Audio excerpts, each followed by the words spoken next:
Guinea's most representative parties threatened on Wednesday to call for demonstrations if the ruling junta keeps delaying the return of civilians to power while humiliating their leaders.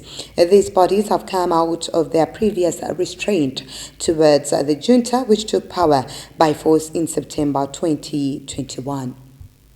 According to parties in Guinea, it is clear that the junta is moving away from the rules and principles of the rule of law and voluntarily dragging its feet in carrying out the necessary steps to return to constitutional order. The head of the junta, Kano Mamadi Doumbouya, who became president on 1st October, has pledged to hand over power to elected civilians at the end of a transitional period.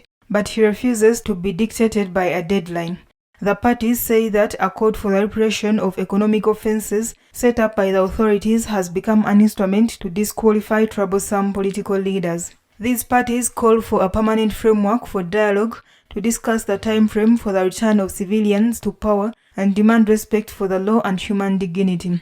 The military's seizure of power was welcomed by a population exasperated by poverty, corruption and the repression of the last few years of President Alpha Conde. However, 6 months later, it is the second statement in a few days to agitate the threat of demonstrations after that of a collective that orchestrated months of protest in 2019 to 2020. This mobilization had led to dozens of deaths in a country accustomed to violent protests.